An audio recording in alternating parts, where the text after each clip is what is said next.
everybody. I'm Tom Vassell. I'm Z Garcia. I'm Rodney Smith. And we are here today to talk about the top 10 games.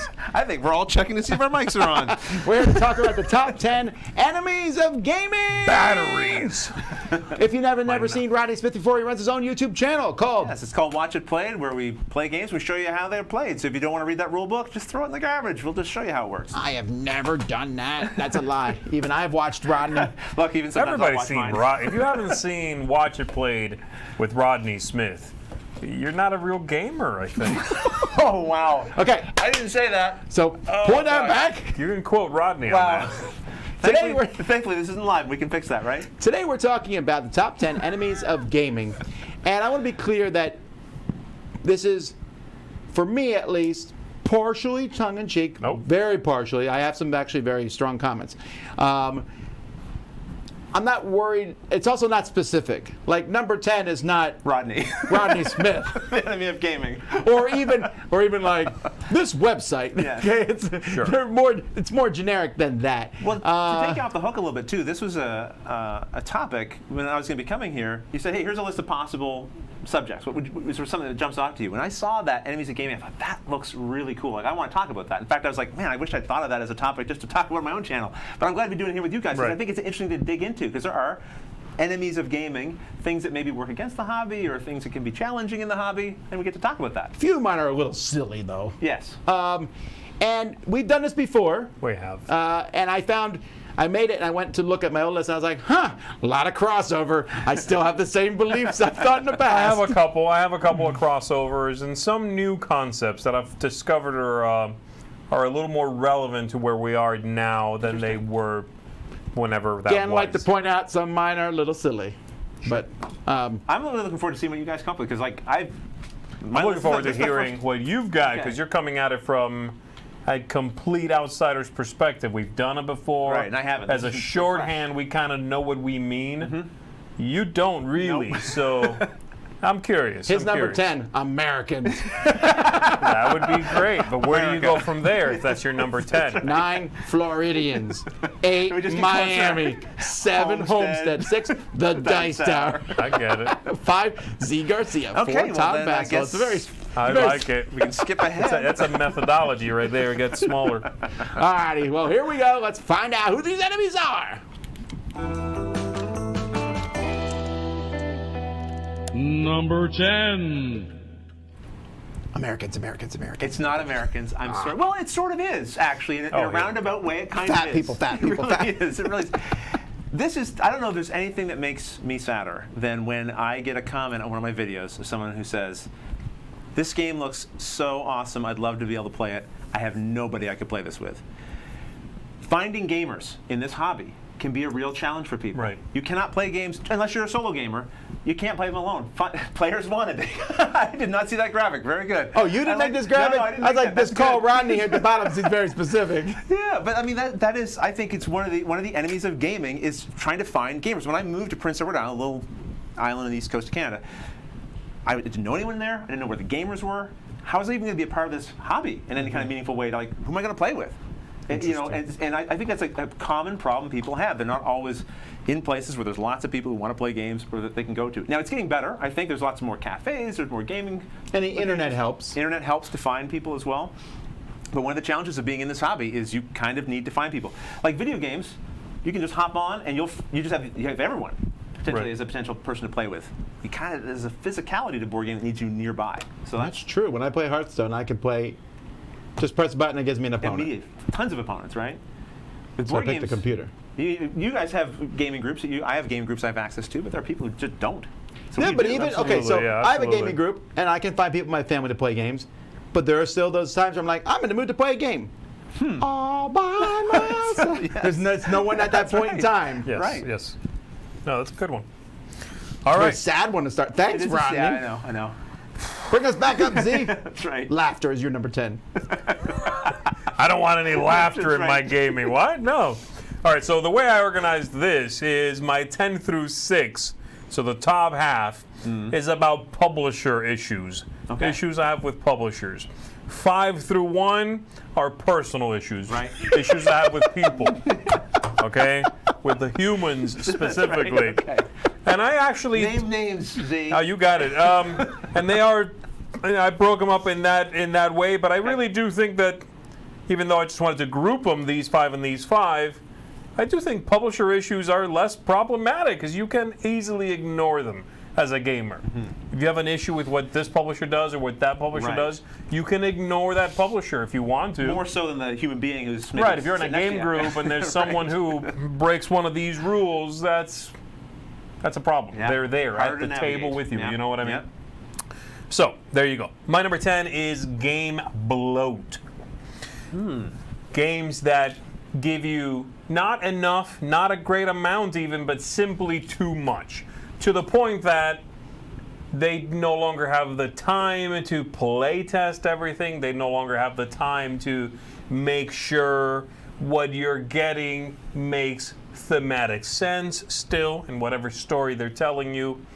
That's what I mean by bloat. I'm not saying, oh, Z, you love tiny games, so of course you would say that. No, I don't care if your game is 20 hours of playtime that you planned on putting out and play tested and has a through line. I'm talking about that game you kickstarted, and after you kickstarted it, you realized, oh, this is more popular than I thought. I guess we better add some stuff, and we have a couple of months to play test it before we need to go print. That's what I'm talking about. And there are publishers who do that. And you can tell as a gamer. Right. So it feels like things are getting tacked on.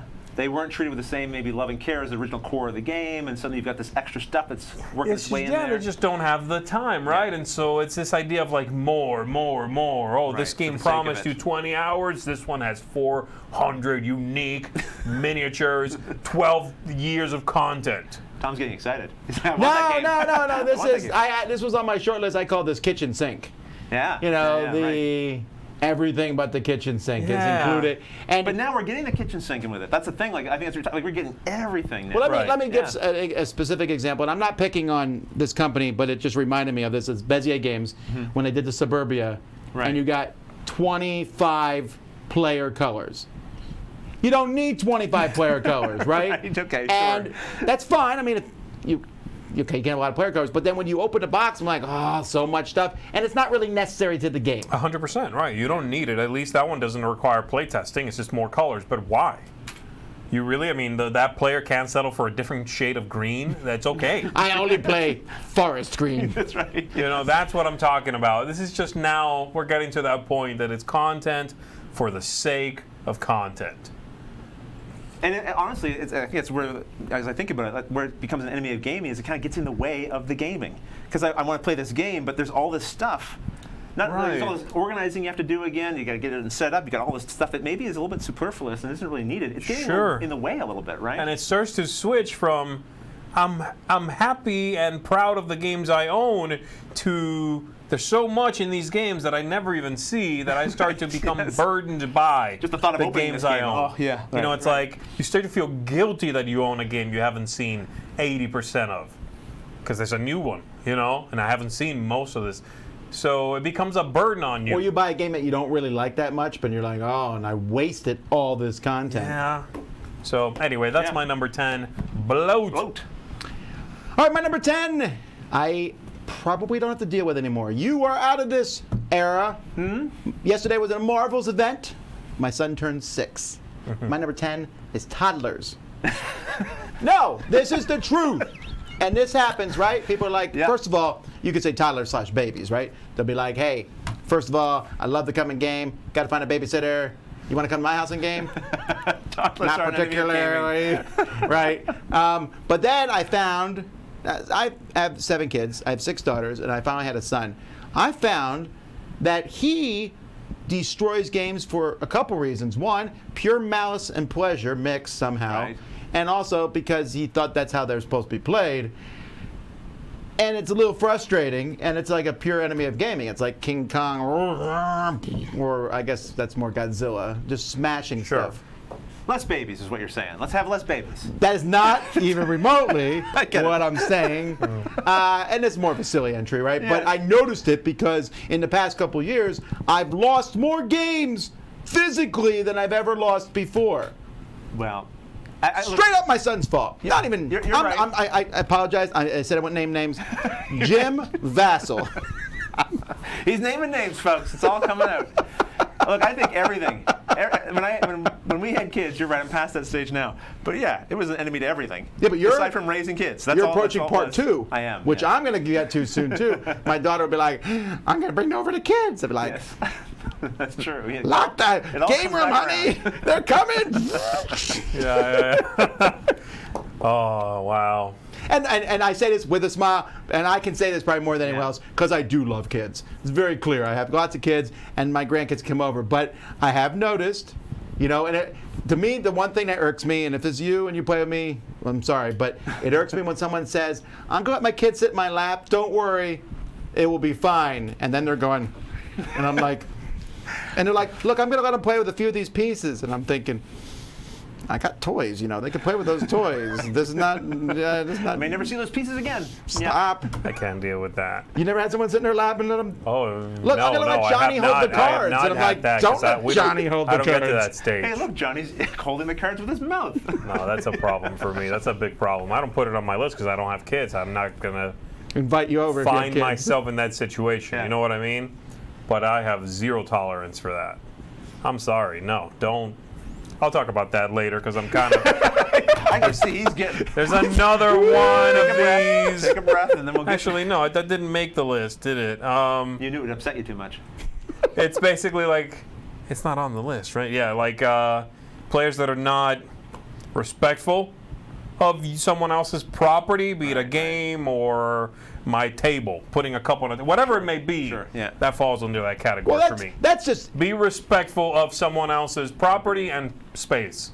It's always amazed me that people do. Like when I go to someone else's house with my kids, I'm like, you ruin anything at their house, you're gonna die.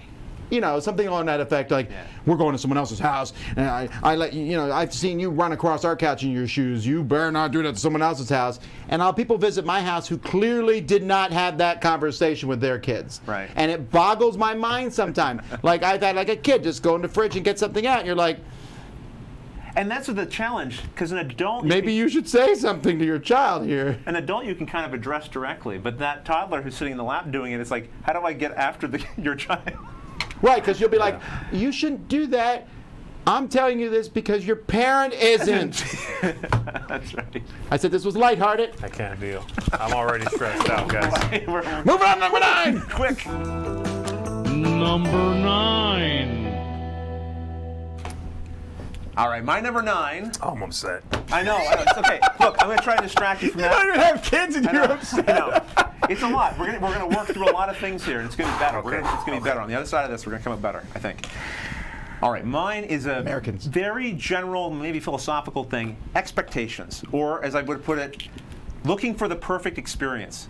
Now, obviously, expectations are kind of the enemy to everything in a lot of ways. Sure. If you set expectations at a certain level, now everything's being measured against that, and then your satisfaction is going to be affected by that. The best anecdote I have for it is I remember going to, I think it was Origins one year, and I was having trouble finding something I wanted to play. And people would invite me to a game, and I'd be like, oh, that game looks like it's too complicated or too long, or this game that's not what I'm looking for. Or, how many people do you have? Oh, 5 players of 6. I know this game's going to take 2 hours. I was always finding something that I wasn't quite, it's turning me off a little bit.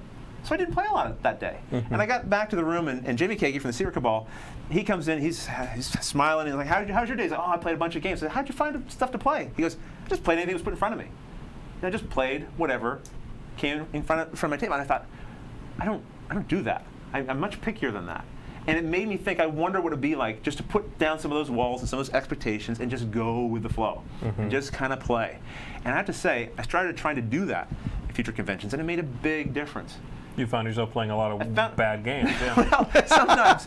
Expectations are so low. It's like, whoa, this one's actually good. Well, the reality was it wasn't nearly as bad. All the little things that I was, again, the problem is setting expectations so high. Sure. You know what I mean? Where it's like, oh, this is not going to be exactly the experience I want. Even if you found the exact perfect game to play, and maybe the exact perfect people you want to play with, you can still have a bad time. Sure. The reality is, I think you bring to that experience something. You're either contributing to it in a good way or you're not, right? And I found, like, you know what? If I come into this with a little bit more of a positive and open mind about the experience and what it could be, and not worry about what it might not be, I end up enjoying myself more. And I think people do end up chasing that kind of looking for that. I need the right game, the right number of people, the right situation, and then I'm going to have fun. I'm like, I think we kind of make the fun happen a little bit, or it's at least a responsibility of everyone at the table to help make that fun happen. So I think sometimes chasing and looking for that perfect experience, which game on the shelf, which I got to find the perfect game, that can sometimes be a little bit of an enemy of actually getting to gaming and playing. It certainly was that my experience. Jamie played games all day. I didn't, because I was chasing this other experience. You know, That's I like that. What a good. That's deep. thank you. That's deep. That was eloquent. That was much better than talking about babies. Much better than the baby talk. My number 9. My number 9, again, this is about publishers, my top 5 here. Okay. Bandwagon publishers is my number 9. Interesting. Okay. What does this mean? Every publisher does this to a certain degree, I'm sure. I think I know They're what you're like, going this for is here. hot. Yeah. So let's do that. Rolling right. Rolling Rights, Rolling right. Yeah, Rolling Right was definitely the one that Micro jumped out. games and Rolling Right is hot, so let's make a Rolling Right. Do we have a good Rolling Right? No. Who cares? I don't care. Making Find one. a Rolling Right. Publish it. You see like the guy with the cigar. I need 6 roll right. Stop. It's absolutely what must be happening. I mean, Yeah. Call it Roland Right if you have to. Yeah. yeah, I mean, not to pick on anybody, but yeah, that bandwagon mentality of that's what's happening, jump on that. Yeah. What's hot now? Make one of those. Give me 2 of them. That's One of them you will know, stick. like you will always be chasing after something that's hot. These things take time. By the time you hit the market, it's possibly moved on. Yeah. Yours is Good probably point. undercooked. Yeah. You know, Especially if and you're rushing it out there. right, You get you're there like while it's always still hot. sort of chasing that thing that is like sand sort of falling through your fingers all the time. That's, I don't know. I don't agree with that type of publishing mentality, you know. I understand sometimes things are too hot to ignore. I Right. completely understand that. Rolling Rights are hot, whatever. Trick-taking games are hot. Let's put one out. Let's keep an open mind as to a trick-taking game we might publish. Whereas before we might turn them down. Let's see what's out there. That's great. But you can definitely tell some companies, some publishers, some projects are simply a chase the money, jump on the bandwagon kind of project. And that immediately turns me off because Right. you can see through those cracks. The folks. gameplay is almost secondary to it's a roll and right. That's all that really mattered. We just need to get a roll and right. Absolutely. Now we've got one under It's a our deck umbrella. building game. This is a Right. deck building game about building decks because deck building. And in it, you are going to build decks. Also, there's some fantasy and something, but deck building. It's like, okay, so we've played those games. What have you got? What else have you got going on? You know? Yeah, that's that one just irks me. That mentality. So 9 bandwagon publishers. Stop it. I spoke against toddlers with my number 10. Let's jump to the Old teenagers. people. Oh. No, that's not quite true, but this is what I think of. Number 9, also personal level, is schedules. Just schedules in general. And That see, is gross. It's a mess. That's actually his schedule. Yeah. anyhow, I like, you know, it's funny because when the kids grow out of being a toddler, you're like, great. I now have someone I can play with. Right, yeah. And someone who wants to spend time with me, and I can talk to them like a human being instead of saying, stop eating your socks, or whatever. And that's true. And then they go into high school, and suddenly they're like, Dad, and you're like, hey, what we... I do this at home. I homeschool my kids, and I still, every morning, I'm like, what's going on? And they'll be like, well, at 4 o'clock, I'm going to Sarah's house, and at 6 o'clock, I got practice here, and at 8 o'clock, this is happening.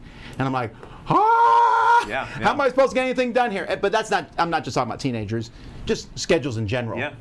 And especially nowadays where we have legacy games and campaign games, and you're like, every Tuesday night, we're going to get together and play Pandemic Legacy. and then, right. and you're like, okay. And I'm like, well, I got this going on, and then this is going on, and schedules, trying to get people together. I'm just happy to have anybody at any given point. I at gotta this think. point. I gotta think. Legacy games. Many of those are campaign games.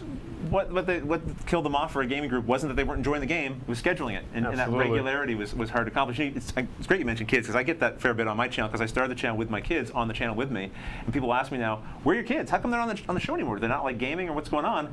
It's like my kids grew up. My daughter doesn't live at home anymore, and Luke, yes, he still plays games, but he's got like an active life, you know. So did we do this much stuff when we were I don't teenagers? remember. I thought I we don't just think hung so. out on each other's porches and just chilled. The kids they have so much going on. And then sometimes I'll say something to the defective. You know what? I know that you guys want to do this weekend, but I think you can skip this one event. And it's like I murdered a baby in front of them. They're like, we have to go to this event. I'm like, don't you want to skip out of this? Yeah, no. Or they'll join a team or be in practice. And you're like, you don't really want to learn to play that instrument or be in that team, do you? But it's not just kids, it's adults. Yeah. I'll be like, hey, let's get together. When's a good night? Tuesday. And Z will be like, no, Tuesday I got to do this. All right, Wednesday, Rodney's like, no, can't do it. Pretty soon the This is week's nothing. This is not a fixable one, okay? Some of these enemies, you can fix them. But again, it's not schedules. It's a challenge compared to other hobbies. Like again, with video games, you don't really have to schedule. Yeah, I can play at 3 in the Find morning, somebody. right? Yeah, anytime at all, right? This one That's is different. true. A book, you can read a book anytime, but games are different. Yeah. And it's funny. I mean, we at our local game store, they call the meetups Dice Tower meetups. I've told them not to many, many times. They just do it. All right. There are many Dice Tower meetups. There are no Dice Tower people there. Good schedules. I'll be like, we're at a convention this time. They're like, well, that's when it fit on the schedule. I'm like, well, my schedule says otherwise. Have fun with the Dice Tower meetup. So then someone comes in the meetup. Where's the Dice Tower? Not here. Nope. Oh well, schedules. Nothing I can do about it. I got to rant a little bit. I'm looking forward to when the teenagers are gone because then my schedule's clear, right? Right? Sure, yeah. Yeah. Shut up. Let's tell them that's Uh-huh. the case. Sure. Number 8. Well, mine is so similar to your last one, I'll make it quick.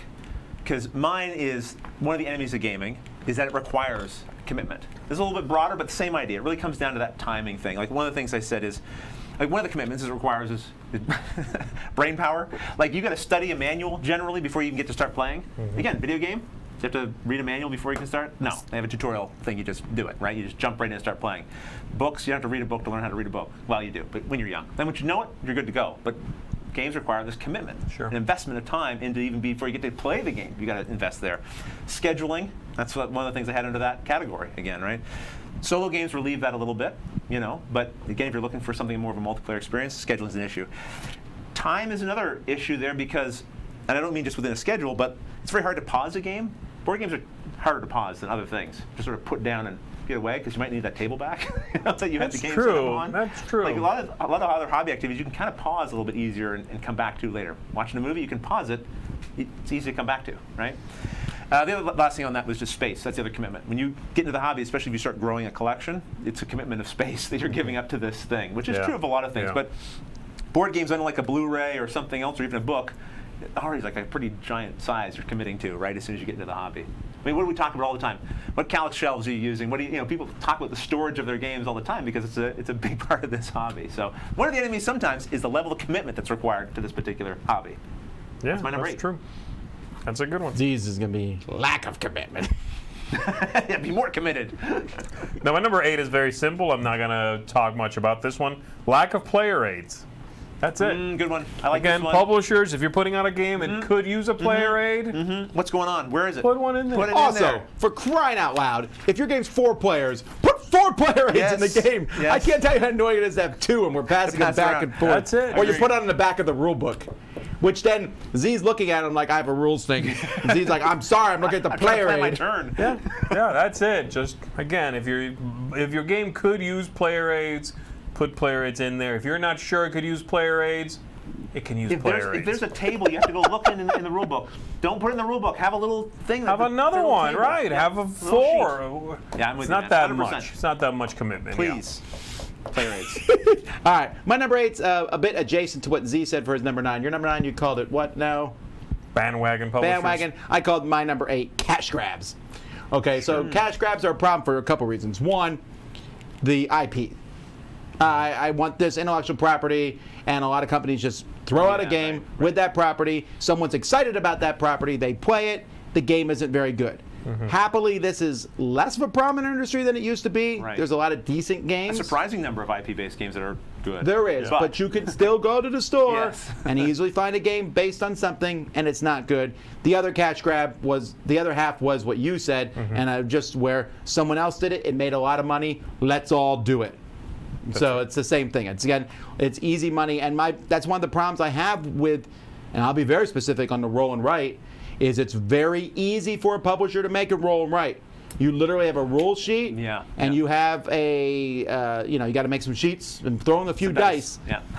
And it's an easy thing to do. It's also easy to go to a publisher, a designer, and say, I don't care what the game is you give me, I just want your name. And there's clearly some games that I played where the designer had it sitting in their drawer, and the designer's like, here's the game, and they're like, we'll publish it. I'm like, oh, you just wanted the money from that name. Yeah. And I think that hurts our industry more than, not more than anything else, but it hurts our industry because someone will play these things. It hurts at least 8th place. 8th place, well, Yeah, no, it does hurt, because if that's your first game, if that's your first entry into the hobby, you're like, is this what games are? yeah, and that actually has hurt people in the past. Because IPs are going to draw people in, especially Absolutely. non-gamers, right? So, yeah. So, cash grabs. Number 7. My number 7 is one that I would be surprised if this wasn't on your list, but maybe not. We'll see. It is a fear of missing out, or, as I put in quotations on mine, keeping up with the Joneses. That kind of hunt for that next game. Wait, what? there's My Robert. number 7, Robert Geislinger. This got very specific very FOMO. quickly. Yes, that fear of missing out.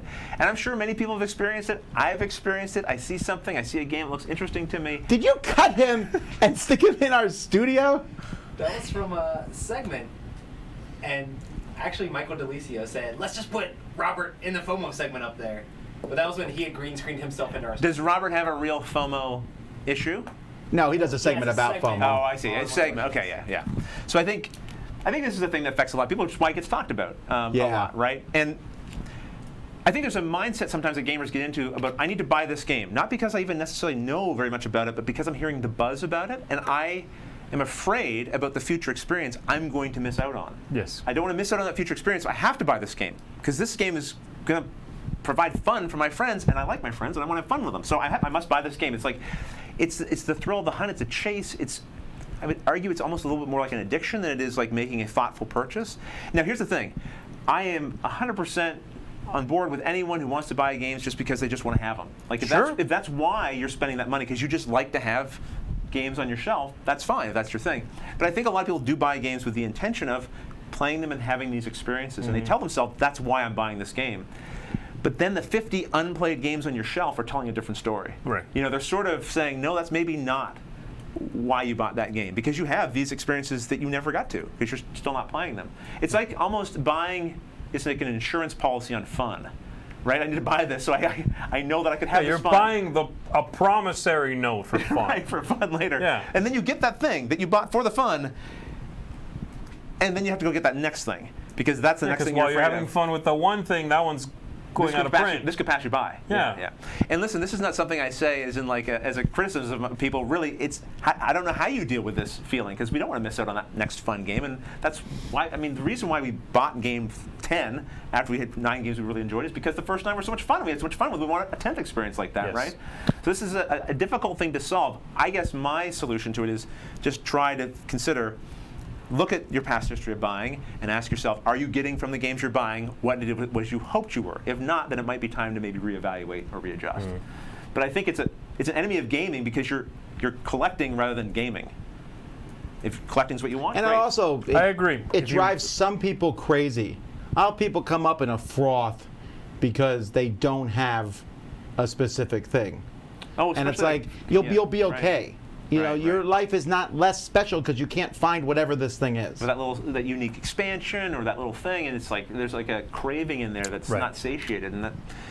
It's tricky, and at the end of the day, you can't have every experience. You can't read every book you want to read. You can't play Right. every game you want to play. I just got that book from someone. You saw it on the counter. 1,001 restaurants you need to go before you die. Sure. It ain't gonna happen. No, it's probably not. Can't It's do not- it. That's the name of that book. So ridiculous, right? I'm never gonna get to all those restaurants. Right. Yes. Or even a But if I took that seriously, that'd be very problematic.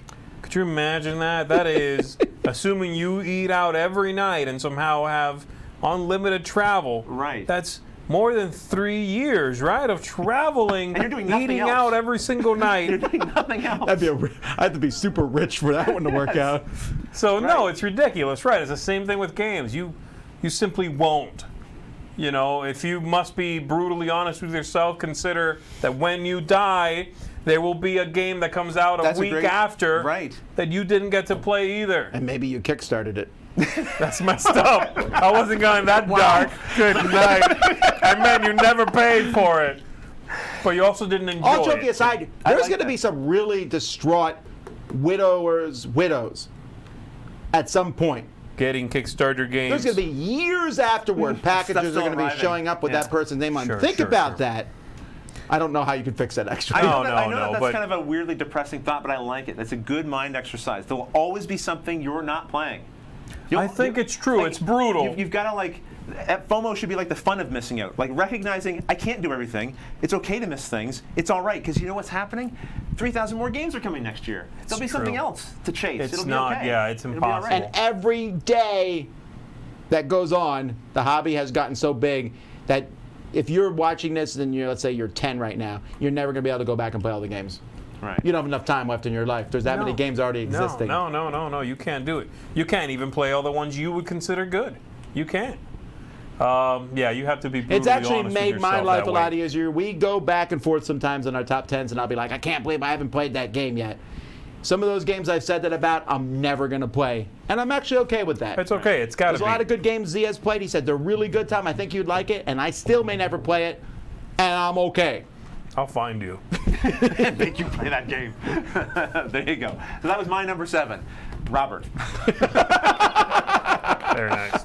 All right, my number 7 is a similar thing to my bandwagon publishers. This is different, and I even find it a little more problematic. Bandwagon publishers, you want to make a quick buck? Sure, okay, that's fine. This is uninformed publishers. And by that I mean Yeah.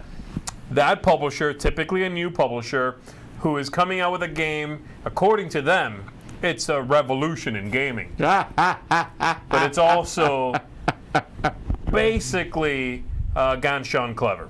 It's Oh, if you're that lucky. Yeah. it's like 1 for 1. Yeah. Have you played Gone Sean Clever? No, I've never heard of it. Yeah. Oh, okay. Well, have you heard of? I don't Say know. codenames. Welcome to. No. What's that? No. So how are you a publisher of these kinds of games? Yeah. You should inform yourself as to what it is you are doing and what else is out there in your realm. This is always mind-boggling to me. I'll run to people and I'll say, they'll publish the game and they'll say something like, Or they're like kickstarting I don't know what something, Board you Game know. Geek is, and I'm thinking, well, I get it. The average person doesn't need to know Right. what Board Game Geek is, sure. But if you're going to publish a game, you should know. It would seem like. And that's like Yeah, that's the minimum that's the threshold. bottom. Yeah, baseline. I agree, and I think it's problematic. I think your game's probably not going to be that good. You're probably going to come across foolish because you're promising things your game doesn't deliver. And you may be you're telling not them even to- doing it maliciously, right? Because you don't know. You don't know. You don't know what you You're don't like, this know. game is amazing. Nothing's been done like this in 20 years. Because in their world, nothing has been done like that. That's right, Because they've but- never played another game. Right, because they're like, they played Risk, and they're like, this is Risk, but everybody has their own power. Yeah. This is a revolution in gaming, and then you go, wow, there are a lot of games like your game. Most of them probably better than yours because they came from people who stole well. They stole smartly. That's a problem. Smart Thieves, a book from If Z you're Garcia. going to steal Smart. smartly. Okay. You can quote me on that. Yeah.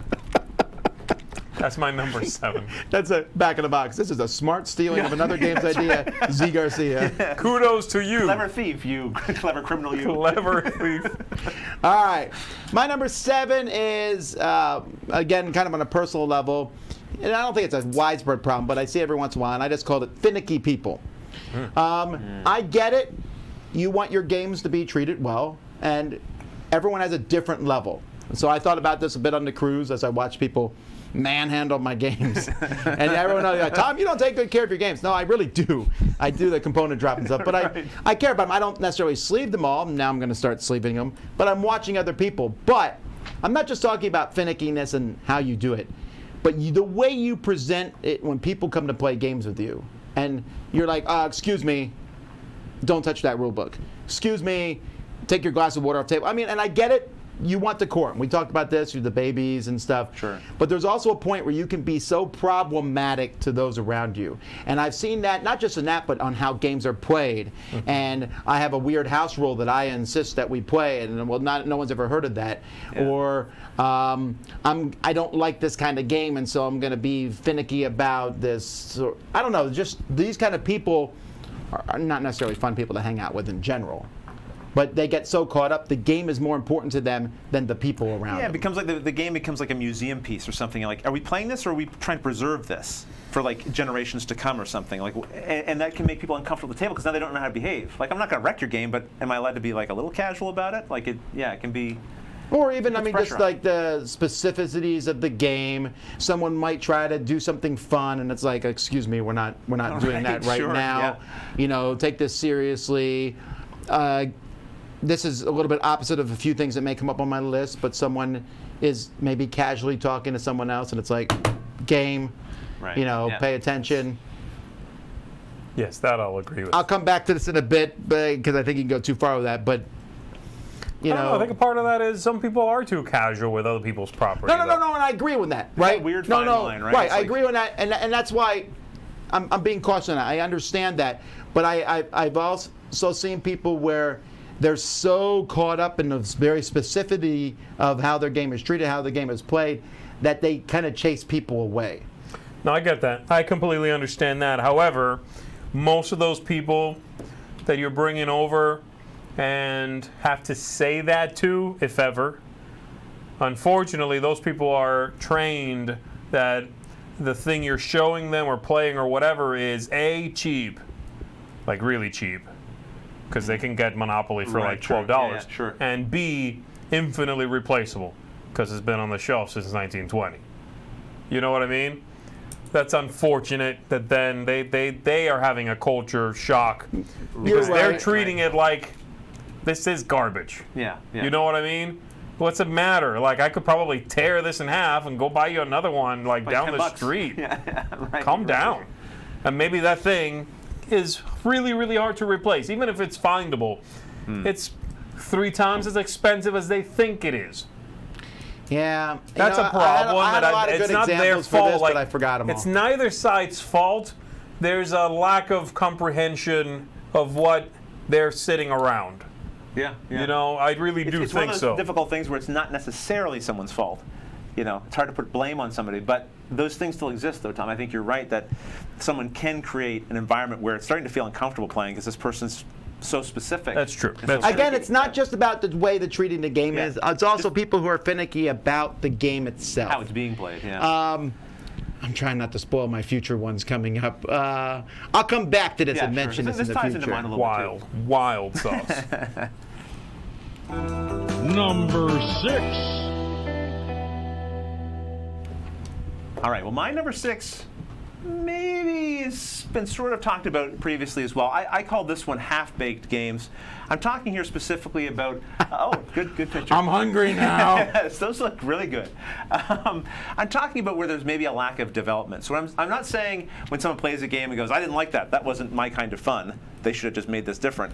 I'm talking about where it could be like art, the art on the board. It's beautiful, it's attractive, it's really eye-catching, but not at all functional. It's getting in the way of the gameplay. So the development that wasn't there. They said, we're going to hire great artists, great. We're going to have a good designer, but we're not going to develop how that's going to fit together. And that can be a real enemy of gaming, because now that game that looks so great, looks so fun to play, is getting in the way of itself in a way. That's one thing. It can be basic things like just editing, the typos. You come across and there's mistakes on the cards, or things aren't printed properly or whatever. That's another half-baked thing. This is my own little personal pet peeve. But inserts, they don't hold. They go to the trouble of making an insert for the game, and then it doesn't actually hold the cards properly. Like, I agree. That's a big one. I hate that. just ran into this today. the insert has the cards, and I'm like, all right, and there's a little finger slot that goes halfway down. Right. How do I get that? How do I get those last cards? I have to turn the whole box upside down, holding in some of the other pieces to drop those cards out. Right.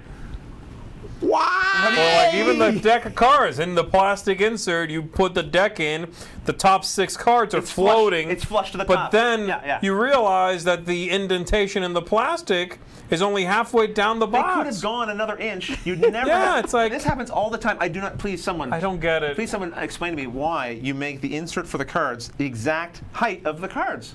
You've got so much room, right? Yeah. I know this is silly now, but No, you're right. It's a So great. finicky people was my number 7. No, that's a good one. it speaks to the development process. What's going on in there that those things aren't being like these are basic things. So I just want to know what's the thought process going on. Go back to the there. player aids too. Yeah, that's another player aid type of thing too, where it's like, you know what, this game we've made is really great, but people keep having trouble with these 5 rules. Player aid would solve that. Boom. But you have to play test and find those things, you can Right. solve them. What happens, unfortunately, is those things get found once it's published, and then we find them, we as in gamers as a community, and then they're stuck with it at that point. You can't. It's not easy to patch a game, right? So. And then you bought it as an early adopter because you're an idiot, and then they publish it again in 3 months Because of FOMO. and it's mixed, and it's all been fixed. But now you're stuck with one that is not as good as the one that's out now, and you're Right. thinking that's okay. It's the same game, really. I don't need it again. But what you forget is they added 2 new cards, and you need those. You really need those 2. So yes, you need to buy it again. All right, what do you got? Yeah. This is good. This feels good. We're man. getting out.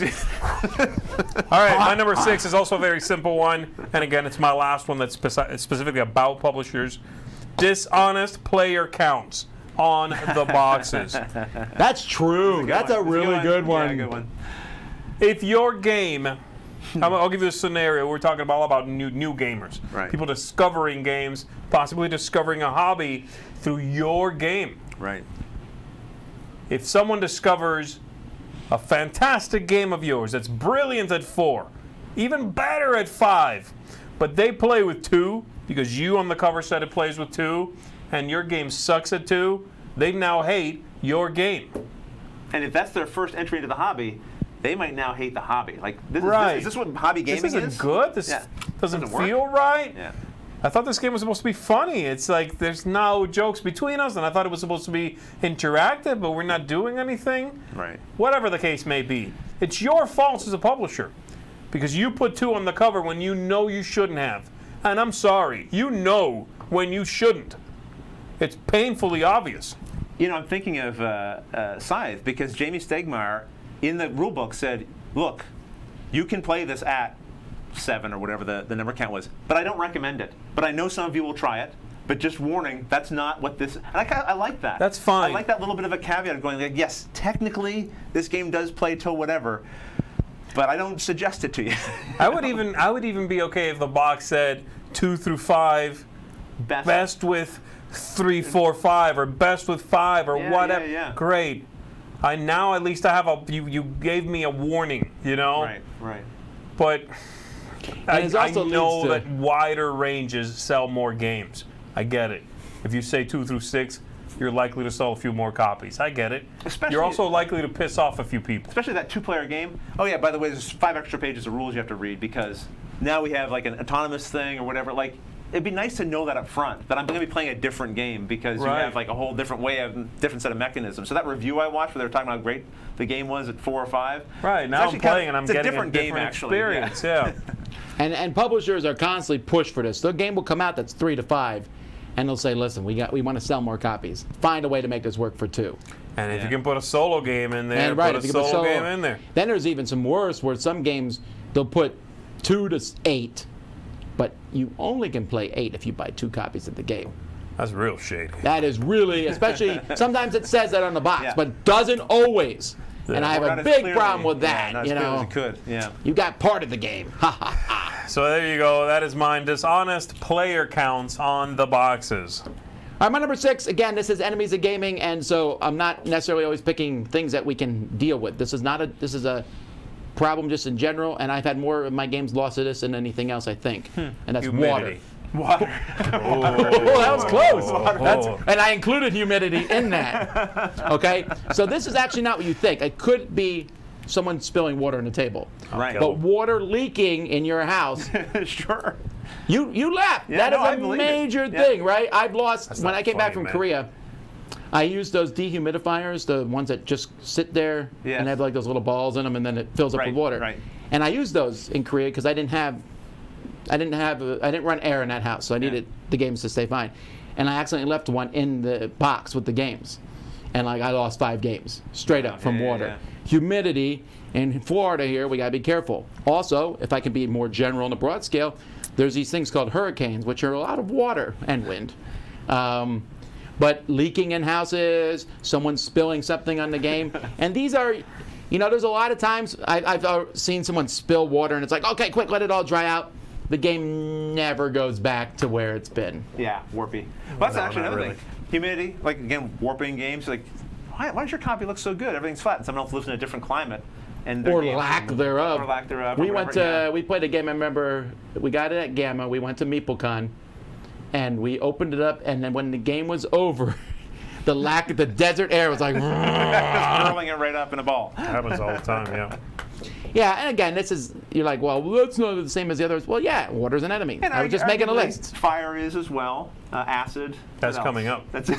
Acid? Well, it is. I would It's argue- gaming. It is. I'd argue that fire is something that people deal with. Sandblasters. I'll never forget when I Ninja lost my stars. game collection. What'd you lose it to? Acid. Was it the Joker? Joker destroyed my game collection. Moving on. Number 5. All right, things are getting serious now. Yeah, We're in the we're top in 5. That's it. Now it's This on. one Now I'm is, talking about people. Well, not me. Oh yeah, you're on the people now. And this one's not a people thing, although people are behind it. I'll tell you that much. This one's near and dear to my heart. Illuminati. It's bad rule books. Bad rule books. Here's why. A box. You open that box of a game. I mean, the fun is right there. You can see it. Look at those cool cards and the miniatures and the board and everything looks awesome. The fun is right there, except it's not. It's not right there. There's this 25-page document that sits between you and whatever that fun is, right? It's just an ad for It his is an show. ad. Sounds like an ad, Well, yeah. I'm building to that. Okay, go ahead. I'll play like the dumb one. Thank you. Okay. Oh, like, is this like one of those Yeah, things? one of those, I can't like- read the rule book. Rodney, is there a solution What should to I this? do? Is there a solution to this? Well, as it turns out. So, rule books, bad rule books. Look, rule books are part of it. You got to deal with rule books. Unless, of course, there's a good video, but we'll get to that in a minute. But bad rule books are, man, they frustrate me so much because it's already bad enough that our hobby requires people to have to read a 20-page rule book. Gross. If that rule book is then poorly written, there's things that are missing, contradictory, you can't find things, then you're just adding more barriers to this thing that you sold to someone on the promise that this is going to be fun. You're just making it less and less fun as time goes on before you've even gotten to the game. Yes. And rulebooks are this weird thing that exists again, that don't exist in other hobbies like video games or books or movies. Well, and they that sort of did thing. exist in video games, but They they did. got them out. That's true. That's true. And there were some pretty fun rule books for video games back in the day. But Oh, those were the days. Those were some good days. But that sits in the way. And I think bad rule books and the responsibility is on the publisher to play the game and play test it and blind play test it. That's the biggest solution to so many of the problems. Right. I sit down with a game, within 5 minutes I found problems. I'm like, anyone would have found this problem. Anyone. It just tells me that there's a step that was missed after all that beautiful work was done, the artwork and everything else. Someone didn't sit down and go, okay, you've never played this game before, try to learn it, let's see how you do, and what's tripping you up. And you would find those you'd find those issues right away. And yes, if you're having a little bit of trouble with the rule book, there are places you can go, like my channel for that. And other people. What's the channel Also, called? in the Oh, description, thank you for asking, Z. It's called Watch It Play. in the description, we'll put 10 better channels. Fair enough. my goodness. I probably deserve that. We're doing that top 10 list when you're gone. 10 better places to learn games Then watch it than played. watch it played. And I'll be like, I had a hard time narrowing this down to 10. Fair enough. Let's move along, shall we? Oh, man. That is brutal. All right. My number 5, you kind of touched on it with the water spilling thing. Messy eaters is really what I'm calling this. What are you talking about? And this is sort of a catch-all for people who spill things. Wait, I already said toddlers. That kid is a messy eater. Yeah. We're talking about dusty snacks. He's We're uninvited talking from about game group. grease. We're talking about mishandling someone else's property. We're talking about a general lack of respect for something that doesn't belong to you. I don't care what it is. It's a game or anything else. This is maybe comes from growing up with not a lot of things. Maybe that's it. Maybe people who grew up with a lot of things and easily replaceable things. Right. Or more casual about it. That wasn't like something ingrained. that was inculcated in them, you know, but you need to take care of other people's stuff because it's not yours. You want to rip up your own things, go for it. You paid for it, or it's, you know, at the end of the day, it's yours. But yeah, being a messy eater, just kind of mishandling other people's property is a problem. And then if you're the one who says something because it's your thing, then you're a jerk. That's unfair. You're putting someone in that situation. Yeah. Hey, Don't be a nasty. Be respectful of don't be a people's nasty things. human being. You're a All nasty right. human being. My number 5 is always on these lists because it's my personal biggest pet peeve with Oh, here we go. gamers. Yes. One of them, and that is analysis paralysis. But Well, you here's got the a problem thing. with that. Why? Here's the thing, and this is the problematic. And if you're in my gaming group and watching this, I love you all. But there are sometimes new people show up. Now, new people show up to my game group, and I'll be like, "Hey, you want to join me as we play a Right. game when no one's ever played before, and hopefully it's not bad." Yeah. But there is also people who they'll say, "Oh, I'll play a game with you," and I'm thinking, and then that game, which is a fun hour game, stretches out to 3 hours, and that person doesn't enjoy it anymore. Also, you go to a game meetup and you get stuck with one of these people, and you're like, "Oh, I'm here for a fun night of games," except there's no S. It's a fun game. night of game. Right, right. And that's the only thing you did. And yes, there's big arguments, and you shouldn't push people. They're taking their time. But for me, it's an enemy of gaming. If I want to play a bunch of games and I'm stuck playing the same one, or I'm sitting there bored to death, while this person, who first of all forgot it was their turn for 2 minutes, there's jokes and skits all the time where, like, the person, you're like, are they still moving? Do they know it's their turn? Right. Yeah, they fall asleep. And yet, I was in a situation just a couple weeks ago. I was playing a game with someone, and I was sitting there watching them. They were just sitting there and staring off into space. And then finally, I was like, "You know, it's your turn." They're like, "I know." And I was thinking, "Oh, then why aren't you moving?" Yeah. You know. This is a tough one because people will push back against it, as you said, going like, "Well, come on, you can't rush people. People want to be able to have the time to think out their turns and stuff." But the thing that I always come back to is that if there's one person at the table in particular, maybe, who's taking, let's say on average, like 5 or 7 minutes for their turn, and everybody else is taking their turn in 1 or 2 minutes,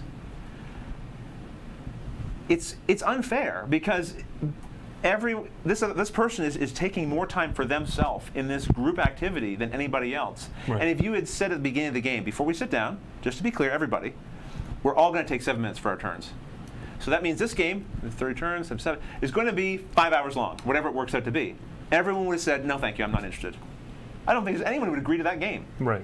So it's clearly it's socially unfair that one person is taking more time for their turn. And it's almost always because they don't want to make a bad move, or Yeah. they want to win the game that badly, which is not that important, especially enemies of gaming. I'm trying to get new people into the hobby, and one of those gets in the thing, and it's just not fun for that person. I think that you hit the nail on the head there with the "it's not that important to win" thing. I know. I think it is to them. I think that's the difference. Well, that's an enemy of gaming, I think. don't disagree with you, but I think those people are not any less smart than anybody else sitting down at the game. I really don't. They're probably more smart. They could probably do it faster than the rest of them. They're just making 100% sure that they are making zero mistakes, that everything has been calculated to perfection, and that they will win this game. Why?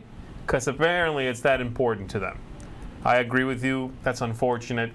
It shouldn't be that important. And I do think there's people who it's that, or that they're afraid of making a mistake or looking dumb in front of the group. And Yeah, that's a big part of it. That's a big part of it. That's hopefully where the group culture can kind of like say, "Don't worry about the first game. It doesn't matter who wins. We're here for I've said fun." it You so know, all many that sort of times. stuff. I Right? agree. I There's agree no with money you. on this game. Yeah. You're not gonna. And also that looking foolish fear is maybe the group you're playing with would do that, but you need to settle those kinds of terms. You know, it's okay to make a dumb mistake. It's okay to not win. No one thinks you're looking foolish. You Right. know, that's important. Yeah, I agree. Alrighty. Number 4. Well, my number 4 actually ties into what you're saying. So I'll try to make this one relatively brief, but I called it breaking the social contract, because I think that gaming has, obviously there are some things you might say publicly in a game group. You might go like, hey, we start at this time, we try to end by this time, or hey, please don't eat food around the games. You might have some things that are publicly spoken, but you hope that there are certain things that don't have to be explained out. And I think those are parts of the social contract that are just unspoken, that we agree to when we sit down with a group of not just friends, but sometimes strangers you've never met before. You kind of hope there's sort of some unspoken rules. And I think analysis paralysis is one of those ones that I kind of put in that category, because it's like we can't really have a time limit. Your turn must be done in 3 minutes, with a timer. I mean, you could do that. I suppose some games do that, but we generally don't do that. Very unfriendly. You just thing hope to that there's do, a general understanding that, look, if you take your turn 7 minutes every time, if we all did that, we'll be here all night. So that doesn't work.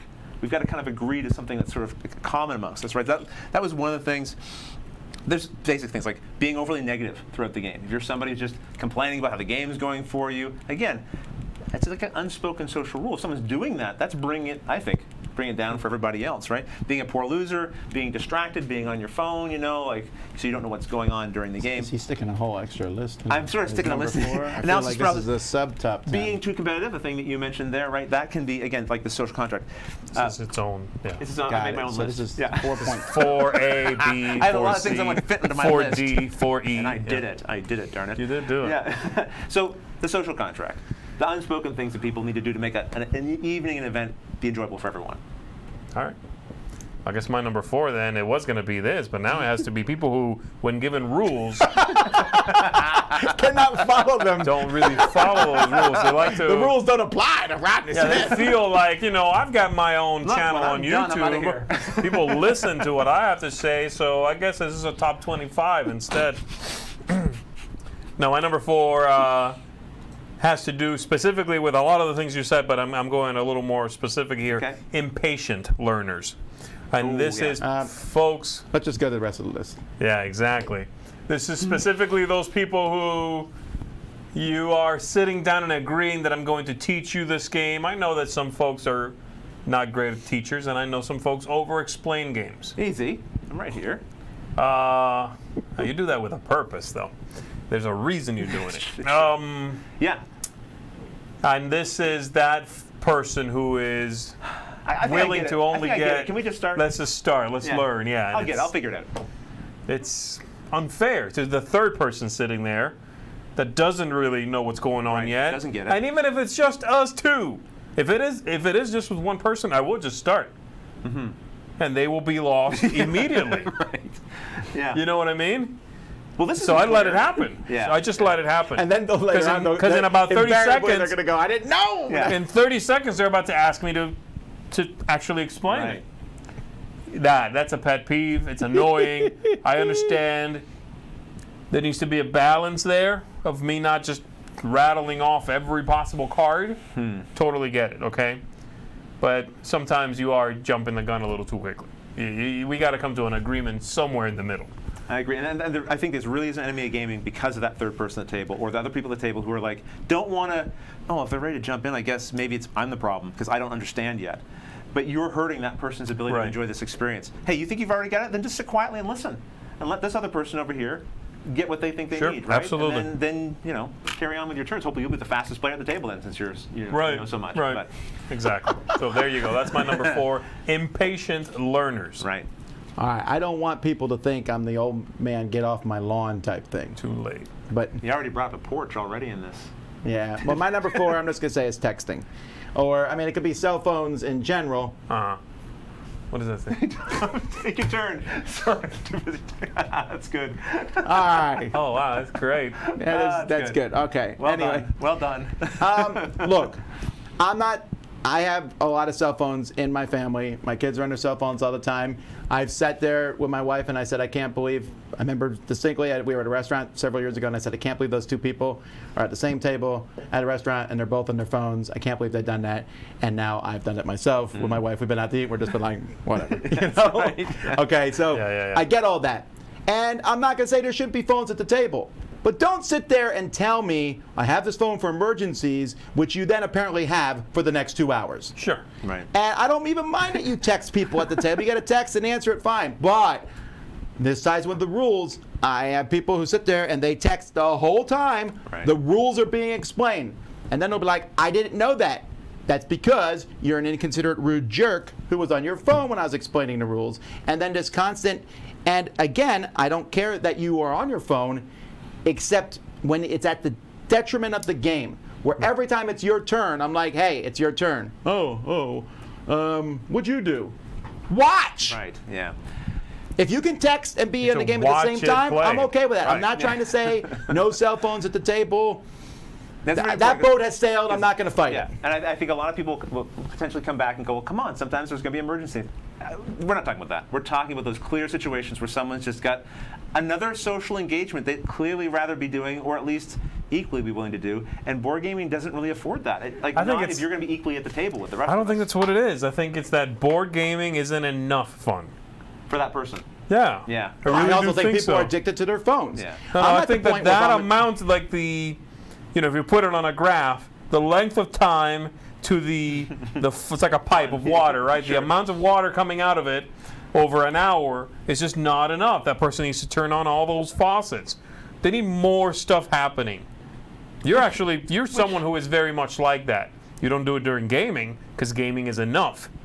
But like you love to watch a movie while you browse the internet or whatever. And work at the same time. Right. Right. I like multitasking, but there are some times where you have to go, psh, psh, turn these off. I've done that before. I'm typing an email, and I'm like trying to watch a movie at the same time. I'm like, all right, movie's off. I'm on the email. Or I'll stop the email and Watch watch the a movie. movie, sure. It happens. But with gaming, that's on my own time. Sure. So No, I get here's that. a good example. Yeah, I play Hearthstone against the computer, not against another opponent. Yeah. I'm playing against the computer. I'll play a few turns and I'll get caught up in something and be like, oh yeah, that's right. I was playing Hearthstone. I'm not affecting anybody that Right. way. Sure. But if I'm playing a game with you guys and then I look and you guys are all waiting, I'm like, ooh. You are affecting someone, yeah. I'll just tack one thing on there. I think the other thing that I find difficult, just personally, if I'm playing a game with somebody and they're on their phone a lot, I start to feel like you don't really want to be here with me. Like I start to take it a little bit personally. Like You should. I'm not enough for you. Like Yeah, I want yeah. to be. I want to feel like you're engaged in what I'm doing and that I'm engaged in what you're doing, and you're just not invested in me. It starts to feel like Yeah, I I'm know. playing second fiddle to whatever else is going on in your life. It was such a joke. Low hanging fruit. Yeah, very It low, was very low. Yeah. Oh, jeez. Are you done yet with your entry? Oh, that wasn't even yours, was That it? was mine. Yeah, I Yeah. figured. Number 3. All right, well, my number 3, the placement of this is quite intentional because my last one was talking about the Trio. social contract, right? And, Yes. and I listed about 25 different things, right? I have my own little top 10. This one is a lack of social tolerance. In other words, not tolerating the flaws in other people. Those things I just listed, all those things that bug me, that's a problem, sure. But then not being able to navigate those myself and suddenly getting worked up every time maybe someone grabs their phone, they look at something.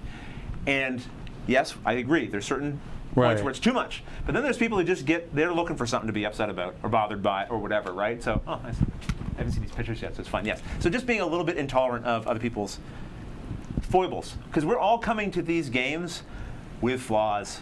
I'm a flawed human being. I'm going to be at that table, and I'm going to do things that are going to annoy the heck out of you at some point in time. You're going to do something that's going to annoy me. The only way this is going to work is if we kind of allow for some amount of grace there amongst us. You know, like, look, that's the thing that Rodney does. It's kind of annoying.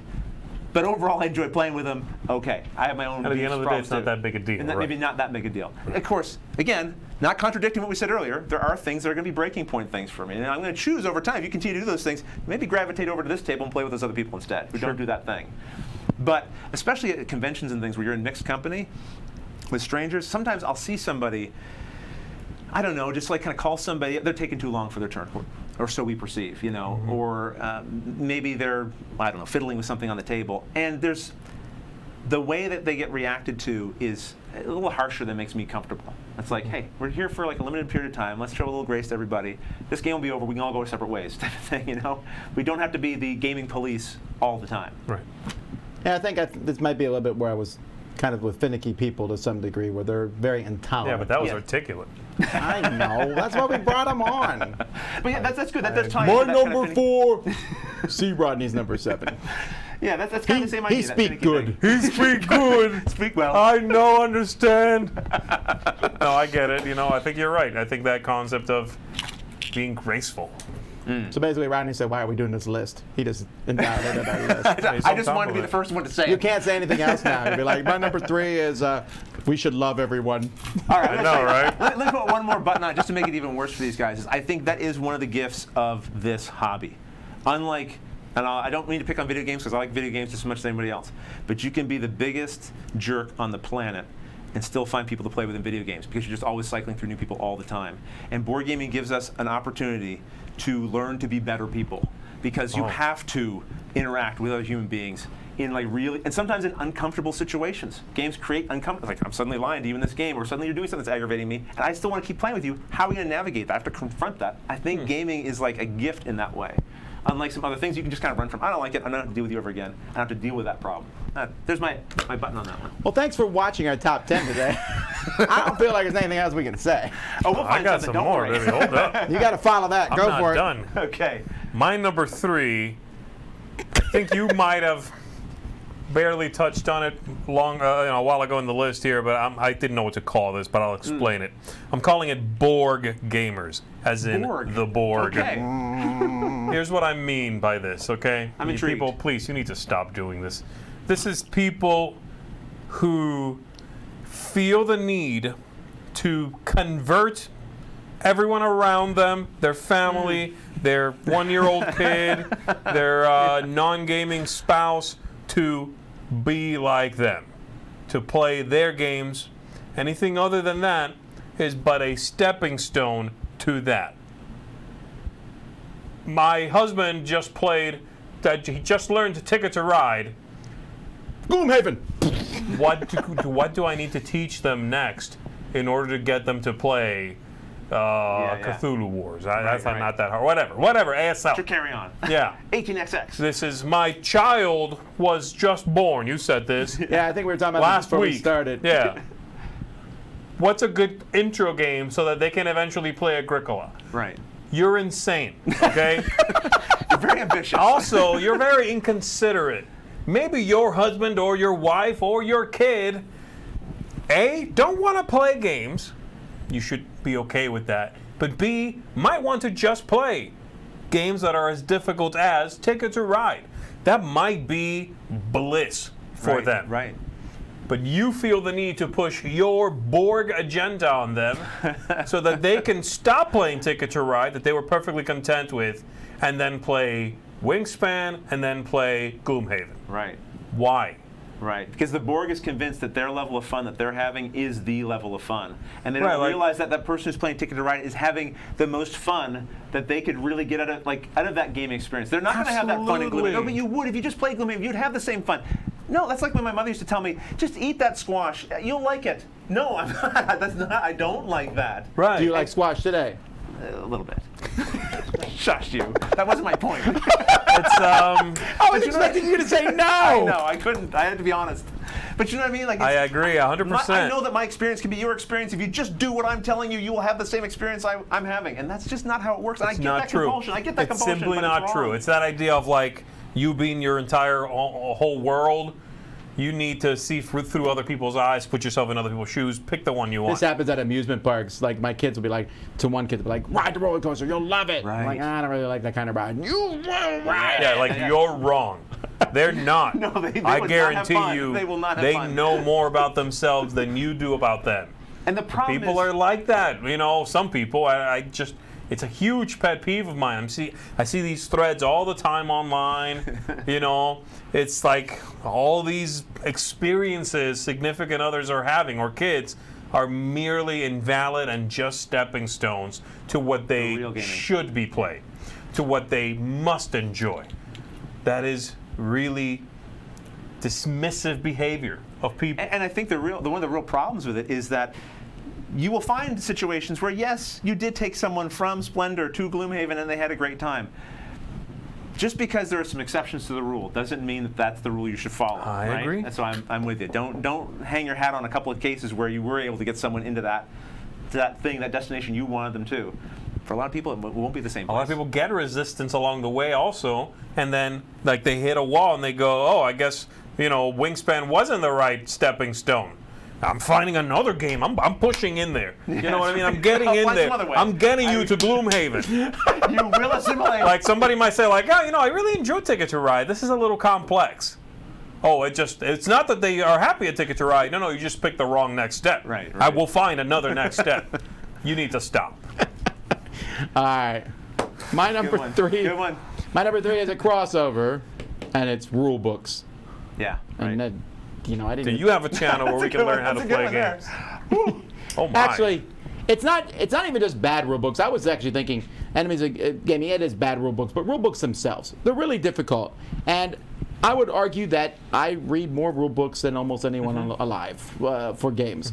And there are so many times I open it up and I'm like, nope. What other game is there? Because they're a pain. And having designed a game, writing the rule book, which I had to do for that particular game, was extremely difficult. Got extremely negative reviews. Well deserved. And it was really hard. And I know good rule books, but that doesn't mean I'm good at writing them. It's a very difficult thing. Will Niebling is a name you won't often hear. But Will Niebling Jr. Writes really good rule books. He takes the rule books and puts them down. A lot of companies hire him to do that. Right. And there's other people who are good at writing rule books, Yeah. and there's a lot of people who are not. And it's very difficult. And I can't tell how many times I have gotten angry while playing a game. I don't get angry often playing games, but I got angry at the rule book. Yeah. Where I just wanted to punch. I've thrown rule books. I've been there. Yeah, It's me too. so frustrating. It's like, how could you not have anticipated somebody would ask this question? Yeah. It's mind-boggling to me. And just they're poorly laid out. I'm like, flip, flip, flip, flip, flip. Flip, flip, flip, flip, flip. Where is a stupid rule? Go on to Board Game Geek, which I know about, but not everyone does. Right. And I can't tell you how many people probably have bought a game, opened it up, were like, woo, oh. This isn't like Monopoly, which is actually a more complicated game than people think, but they know the rules to it. Sure. Yeah. So I'm really thrilled when companies like Fog of Love have a walkthrough that's thing. great Or walkthrough, they'll have a QR code that says, want to skip the rules, or like very clear laid out rules that help people. There's a lot of companies that are doing a great job of this. There are. So I want to be clear on that. Things are much better than they used to be, I think, on the whole, especially amongst the bigger companies. I think they've learned this. And as you said, there's people you can hire. Maybe you're not the one to write your rules, but there are people you can hire who will do a good job editing your rule books. Just do a little looking I just think online. it's a barrier to the hobby in general, big time. and I don't think that's a bad. I don't think. Oh, what's a bad thing? I don't think it's gonna happen, right? I don't think it's wrong to be intimidated by a rule book. They're a pain in the neck. And I distinctly remember when it happened with video games, because I used to buy video games, and I remember they came in boxes that were a little smaller than this. Yeah. You remember that? The game came then with a big rule book, and you flip through it, and the first time one came without a rule book, and I was like, is this legal? You know? And you're like, and they're like, here's a tutorial. Oh, okay. And that taught you the game, and I was like, weird. Right. But that's how it works now. Yeah. So do whatever you can to lower that barrier. The barrier can't agree. probably remove it, but we can make it better. We can make it better. Make sure you are. Yeah. I'll take it. Number 2. All right, we're at number 2. This one I listed as a lack of diversity and representation in the hobby. I can only talk about this particular topic from my very limited experience as somebody where I grew up, I was kind of in the majority. I was never a minority in my church, in my school, in my workplace. Everyone looked like me, for the most part.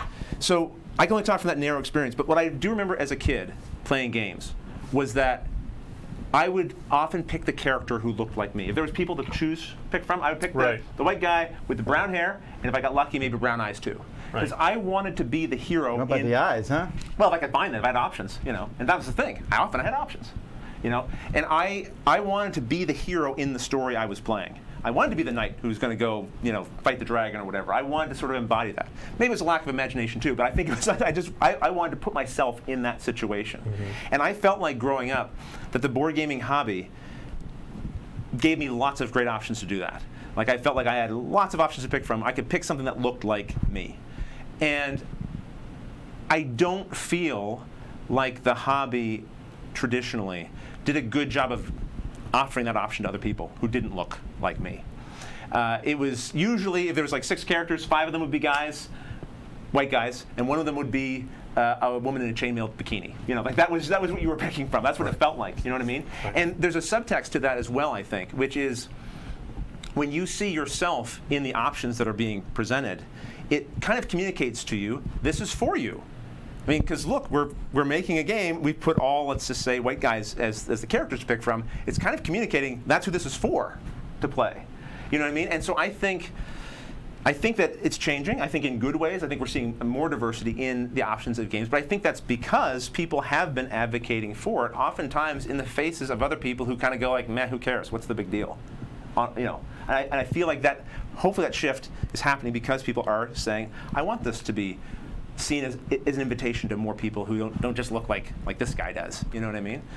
So I think that as an enemy of gaming is limiting the scope of what games can look like and what they can be. I have one other quick little example I want to mention, because on Board Game Geek there was a thread that got started. It was around the time Gugong. I'm not sure if I'm pronouncing that right. Remember that game? Yeah, Gugong. Yeah. There was a cover, and someone just posted the thread. They said, "Look, I'm Chinese, and I'm really excited about this game coming out because it's sort of set in a Chinese setting, but the outfits that people are wearing on the cover, this is not what they would be wearing in that era." It was just a polite little, you know, this could be changed, that'd be awesome. And that created quite a conversation of people, a lot of people going, like, what's the big deal? And I'll be honest with you, like when I read that, I also kind of went like, what is the big deal? Like, I don't know any of the history, I don't know any of the culture around that. If I'm playing this game, I'm not going to be thinking about who is wearing what on the cover. That was my internal feeling. And then I had this other thought, which kind of turned it on its edge. I got thinking, what if somebody made a board game about Canadian Mounties? Which someone should do. And on the cover, it showed a Canadian Mountie, and they were wearing a purple jacket. Like a purple members only jacket or something. And that was the uniform they put them in. I have to admit, I would be like, what? No. They wear a sharp red serge. That's part of Canadian culture and history. Like, that means something to me. Why did they not care enough to just figure out what would make sense there culturally, if that is part of the selling point of their game? They're selling the game partly based on a piece of Canadian culture. Right. This is going to appeal to people who are, you know, Right, this would appeal to. So I just feel like that allowed me to see just a little hint of, oh, this is why this would matter to somebody. Because this means something to them. It's not just, okay, we're putting cubes on a table. There's something beyond that. Right. So I think a little more sensitivity to that in gaming is a good thing, and it's what prevents. I think the opposite of that is kind of an enemy to gaming, which I'm not sure if I'm saying eloquently enough, but that's sort of my feelings around that. I think Everything you're saying today is eloquent, and we're going to just have to retire. Both of us. Thank you. No, that makes Thank sense. you. I think you put it very plainly, but I mean, well put, but also it's very plain. What you're saying is not flowery. Okay, I see myself yeah. when I look at these games, and if I can step outside of myself, which we've been talking about, I've been talking about finding that ability. Right. And put myself in that person's shoes, I would look at this and not see myself. Right. And I would feel like this isn't for me. That's a very simple way to put that. I think it makes sense. Well, I hope that makes some kind of sense. Makes a lot I of appreciate sense. that. That was my number 2. All right, my number 2 is a pretty straightforward one. It's going to bother a lot of people. This is alpha gamers. Is my number 2. It is. You always say it's a people problem, not a game problem. I do. That's why I put it on the people side, not the publisher side, because it is not a publisher problem. Okay. Well, talk to us about this one. This is the idea that people are saying, "Oh, this game is so prone to alpha gamers." You know, I get that some games are more prone to alpha gamers than others, of course. Gives them more room to flourish. If in your rules for your game you say this game is played without communication, yes, there's fewer alpha gamers. Of course, no one's talking in it. Right. But it is not a problem. I guess so. It is not a problem of the game. It is a gamer problem. It ties back to that guy who has AP because he must win. We are all playing a game together. This one person over there, sitting there, who's played this game 6 times, with 2 people that have never played, and I'm the 4th guy, as that 10 seems to be. They feel the need to tell everyone what to do because they must win. Right. And I want to There's that little meme online with like a cartoon guy holding the other cartoon's lips shut, saying like, "Shh, let people have fun online" or something. Like, Right. let people whatever it Yes. is. And I'm like, I feel like I should grab and be like, "Shh, let people discover things."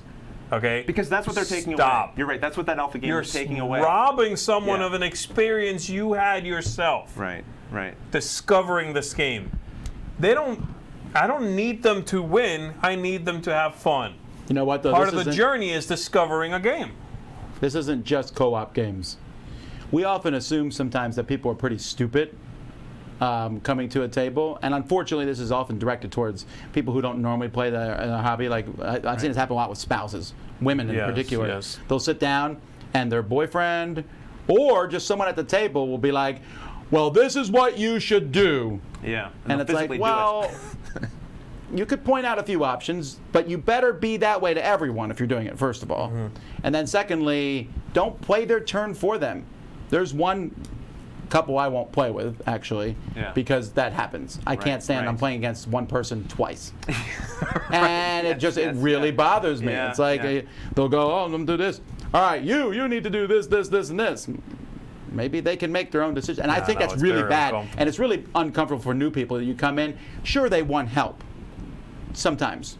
Sometimes they don't. Sometimes they just want to make their own moves. There's also a way to give someone help and pointers. And That's what I was going to say. I think you it's should. not go with that, yeah. alpha gaming. Yeah. I've taught cooperative games a lot. Sometimes a lot of the same one, like Pandemic. Mm-hmm. I can teach Pandemic. I can make sure you're having a good time. Ideally, I can help you figure out what's going on, and maybe things that are good ideas, maybe things that are bad ideas, without telling you what to do. Right. So can anyone else. Everybody can do that. But telling someone, We have to do I've this. played We this have a to do lot, Yeah. so you, to win, need to do this, is a problem. You're more concerned about winning at that point than playing. And if that's the case, then roll a die, a six-sided die. Right, I yeah. don't know, 1 through 6, you win. Okay? Then go away. I'm sorry, you're too worried about that. You're playing a game. Because the best way also for that person who's learning it for the first time to get to the place where that other person is not by being told what to do, it's by making the mistake. It's by having that place Let them blow make up a little bit. mistakes. Let them figure it Yeah. out. Like, ooh, that probably wasn't a good idea. Kind of stuff. Let them find that out. Yes. Don't be that worried about winning. Play And- with and, them. And because you're more experienced and you're probably better at the game, have a little fun challenging yourself. Oh boy, they're about to do something really dumb. Maybe Yeah, internally. that's Have that dialogue great. go. Next turn, I'm going to see if I can help them solve this. How are we going to patch up this hole in the boat now? Type of thing, right? Rather than and seeing if they it as, go, oh no, we're going to and if they go, well, I'm thinking I might go over here and do this thing, which is maybe not a great idea. What do you think? Should I do that? I'm like, yeah, do it. Yeah, it's fun. Yeah. Do it. I mean, that's what you want to do. Do it. It's I that, like the accuse it's when of those being a traitor. It's when those questions are posed. I know a lot of alpha gamers try, right? They're Yeah. like, well, I'm going to be quiet. But then someone's like, well, I don't know what to do. Should I do this thing? Which is probably, again, not a good idea, but they can't help being like, no, you shouldn't do that. That's a dumb move. You should do this thing. Yes. No, just let them make it. Like, here are the 4 options. What are you doing? That? Do I think it's a good idea? Sure. Let's do it. Let's see what Find happens. Yeah. Yeah. Anyway, that's a big one for me, and that's my number 2. My number 5 was AP, analysis paralysis. My number 2 is very close to what Rodney said earlier. It's AD, acquisition disorder, which is the same as FOMO. I think the Secret Right, Cabal right. uses this term. Yes. Here's the thing. Again, if you collect a ton of games, more power, whatever. I don't care how many games you have or don't have. But when this becomes the hobby for you, and again, if it's your hobby, that's fine. But I feel like it's unhealthy, and it is an enemy to gaming. When I'm like, hey, do you want to play this game? And I think I already had that one. What else is there? What's new? What's coming out? I say Cult of the Future. Or when you tell other people, you kind of mock other people for having not that many games. But acquisition disorder also comes in effect with a single game. Gotta have everything. And you can't have fun. This actually came into play with our recent Kickstarter we ran. There was, we had a card that came out for a game, Tainted Grail, I think, or something like that. Right. And someone was, like, people were saying, I'm going to go rate the game low because I don't have everything for the game now. And they were mad that they didn't have something that's not even existing. The card hasn't been made yet. Yes, yeah. It doesn't affect what you've done. And there are so many people online who pat themselves on the back with the whole, I got out of Magic because it was, I was spending all this money on That's a good Magic, example. and now I Yeah. play board games, and it's not like Magic. Yes, it is. Yeah, it can be. You're probably spending more money Yeah. now. And these people, they go out and they hunt down every promo card, every expansion, and then they act like everyone else needs to do that too. I'll be like, ooh, they're playing this. Ooh, do you have all the expansions? No? No, it's okay, right? We don't have to have everything, and you don't have to have everything. For gaming in general, you don't have to have a specific game. One of my favorite games, we've been talking, Cosmic Encounter. If you don't have Cosmic Encounter in your collection, I'm not judging you on that. You might not like Right. it. You don't have to have it. Yeah. Why would you have games you don't like that much? Right. Yeah, you can't play every game. You can't own every game. So you said the playing, I'm kind of going on the owning. Yes, You yeah. just can't get it all. This ain't Pokemon. There's and also, I really remember the moment where it like clinged like a bell for me. I was in Korea. At the time I had 1,400 games, Yes. and I was thinking I'm getting a good collection. I was like, why? I don't know what it was. Like, well, a light bulb went off. I was keeping games I didn't even like, but it made the numbers of my collection bigger. Higher, I was right, like, right. why am I keeping these games? I don't even like them. What are they? Why are they? Are they there in case someone else comes in and goes, I was looking for that garbagey game that no one else wants to play. That you don't want to play either. Right. And so I got, oh man, and once I started pulling that Band-Aid, then I was like, this is a game that I thought was okay. I'm never going to play it again. I should get rid of that too. It made life a lot better. I think there is something freeing in that. Yeah, Now- for sure. Every time we say this, there's going to be comments. It's ironic, I know. We do channel, especially Sure, Dice talking Tower lots of games. specifically, Yeah. where we're always talking about new games, and we'll say, this is a great game, check it out and stuff. But literally, we don't mean everyone should check out every game. We're taking a look at that one game in that point in time and saying, is it good or is it bad? I really like it. But I don't mean for everyone to get every game, and we can't stop people from having this acquisition disorder. We know people like promos. That's why they're in our Kickstarter. Sure. Right? But at the same time, you don't got to have everything for every game. You will have an unfulfilled life because it never ends. Yeah, there'll it will always be more. never be over. You'll never get everything. That's true. It's a terrible way to live. So, acquisition disorder, my number 2. That's good. Here. And finally, number 1.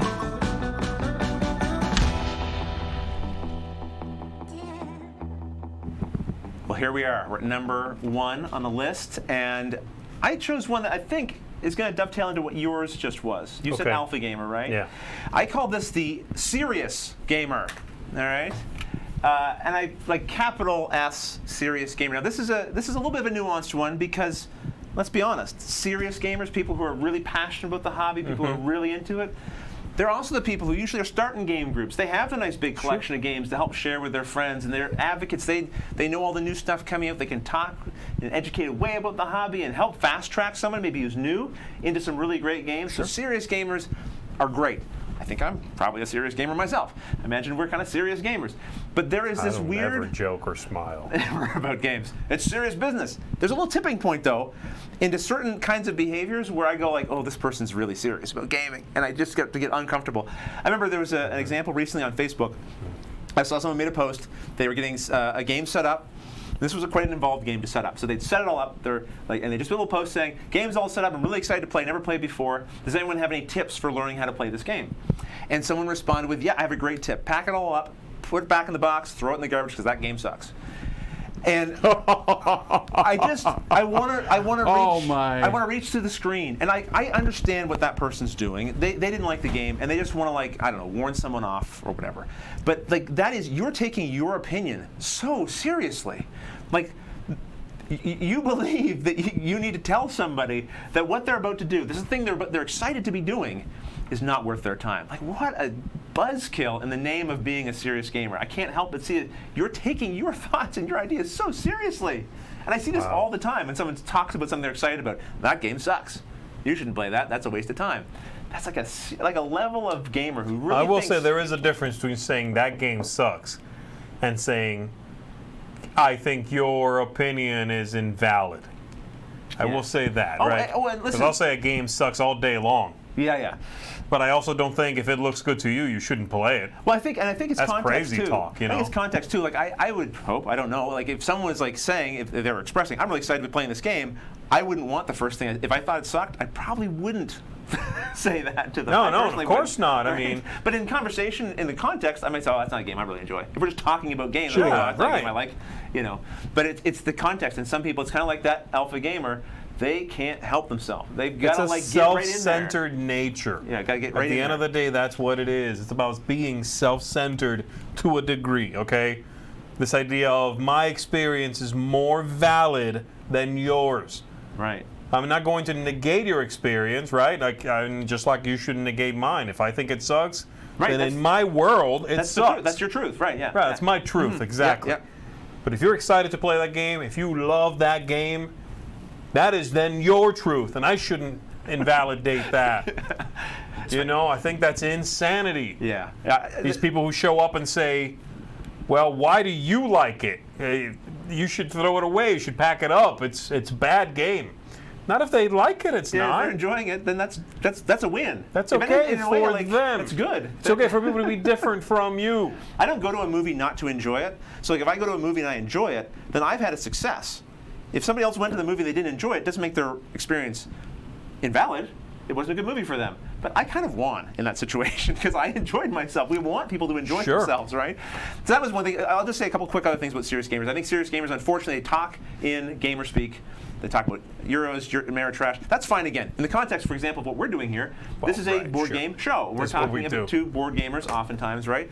But I think you'll have someone new at the table and they'll throw terms and stuff around, not being sensitive to the fact that nobody knows what you're talking about. Right. You've been in the hobby so long you forget what it's like not to be in the hobby. Yes. And I think that's And you need to probably find yourself brushing up against people who aren't in the hobby a little more frequently, honestly. right, because I think it'll that's- bring you back. It is because that's an enemy of gaming, I think. Sure. Because it turns people off. They go, this sounds very esoteric and confusing. I don't understand what this person's saying, and it sounds like there's all this stuff I need to know also- before I can even get started. You also find yourself with a sliding scale of how difficult the game is. I had that right on here. They pick a serious gamer picks a game for new people to play, Yeah. and they go, "We'll play Goom. It's not that complicated." I know. Yeah, Oh. It's not that complicated. And I'll sit at that Yes. table and I'll be like, "Yeah, it damn well is. Like you just You're don't insane. do this. Yeah, this is your nuts." scale is We slowly were just shifting. talking about this before.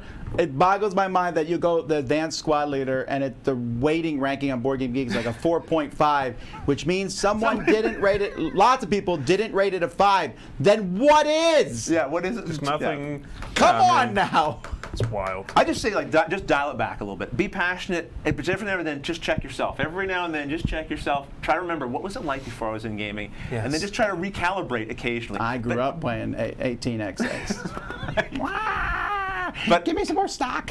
But be excited. Love the games. Whatever. Be passionate. But boy, just be careful. And there's lots of good serious gamers. There's lots of people who are serious about gaming and they're not.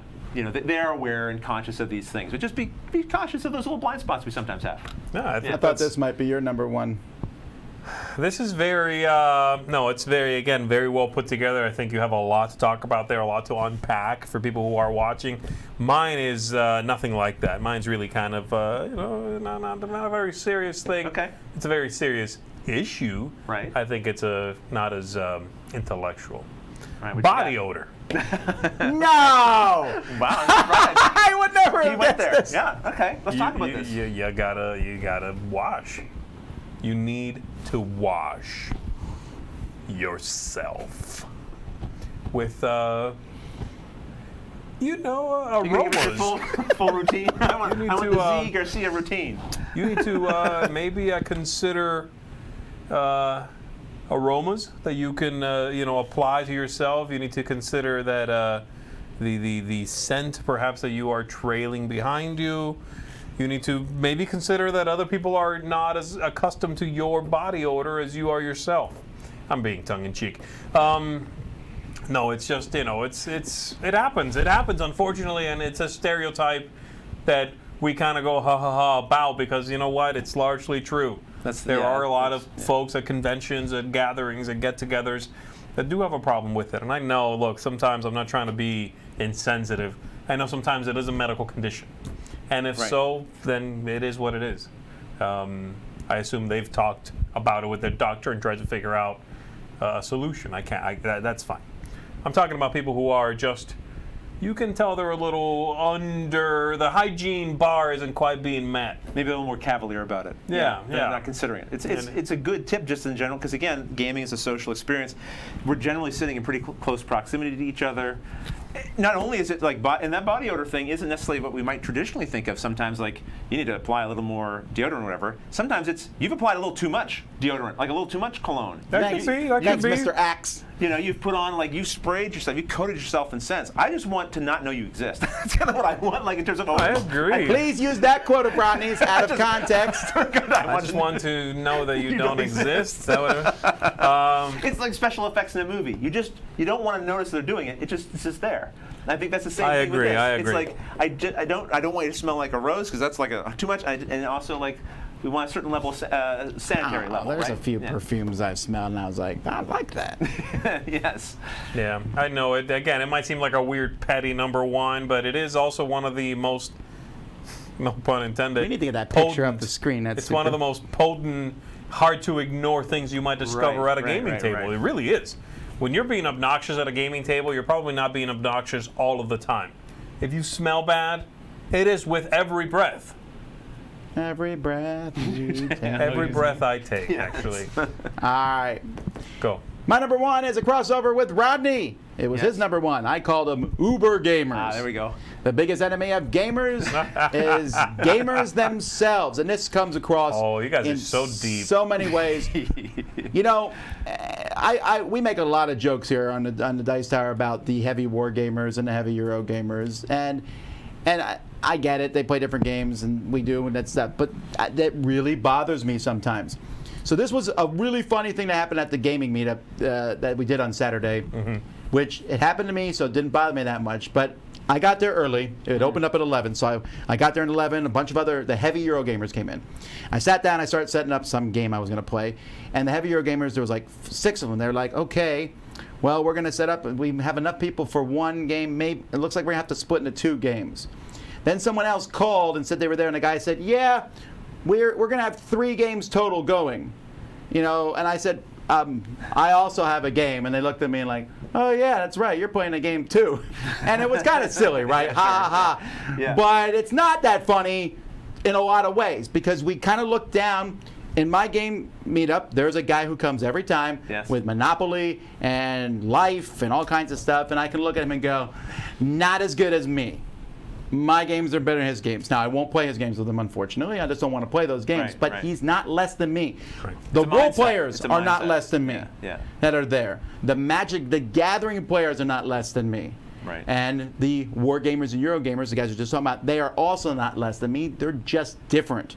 And we often kind of just, we kind of scorn. And in this studio and in our thing, we joke back and forth about that. And I'm like, he plays light games, which isn't necessarily 100% true, but we'll make fun of that, right? We'll make fun back and forth.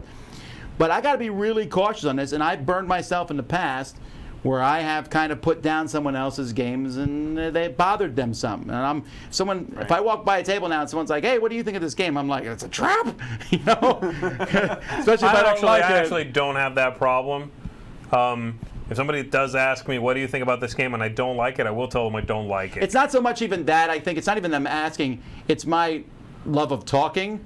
And I might accidentally volunteer that information in a joking way, like, oh, you're playing this. I wouldn't play that. And not everyone finds that as funny as I am. Right. So I've been cautious on that. But it's even that, it's that whole, you're not playing, like, the war gamers, I've said this for years, they chase people away from, many of them chase people away from wargaming. Because someone come in and be like, I like Axis and Allies. Oh, I guess this isn't for me then. Right. And a lot of times at game meetups, I'm really cautious on that. It's the same reason you teach someone a new game. It's probably not best to beat them by 500,000 points. They may not want to come back.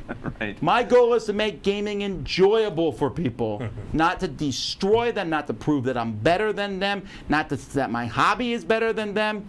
And I almost put the hobby here, because the hobby sometimes is an enemy of gaming. People get caught up in the reviews and online stuff, and that's more important than the actual gaming. But Uber gamers themselves. Now, again, I realize that we are gamers ourselves. We're sure, pretty and strong we in are there. preaching to the choir to a certain degree, yes. But I jump out there and I'm in gaming and I have to realize that I'm playing games with people that I'll teach my favorite game and people go, yeah, it wasn't bad. I'm thinking, have no taste, you know? But Right. they're just different. And It's a mindset. I really think it's a mindset because it's not wrong to think war games are the best thing ever and other games aren't for you or whatever. But that mindset that goes from I really enjoy this and this is what really I find fulfilling to, and people who don't, they're missing out or there's something wrong with their taste or whatever. That's where it shifts into something else that I don't like. That's where it becomes an enemy of gaming because again, that's what drives people away. Oh, I guess I'm not playing the right games. You know. well, that's it, folks. We did it. That's good, the top guys. 10 I enemies of liked- gaming. I liked it. Yes. Tell us what you I'm think in proud the of you comments. guys. We're My really list was- thankful for Rodney coming on board and bringing up the class level of the Dice Down. It was a lot of fun. I really enjoyed it. I'm really looking forward to reading the comments and see what people say about this I list, agree. our reactions, but I really want to hear other people because I'm sure you guys said things I didn't think of. I'm sure other people will say things I didn't consider either. Yeah, that's we a can good all learn. You point. said words Tom can't spell. I mean, it's good all we around. did good. We lifted each other up. Come on. Alrighty, well, thank you guys for watching. Until next time, I'm Tom Vassell. I am Z Garcia. And I'm Rodney Smith. Have fun gaming.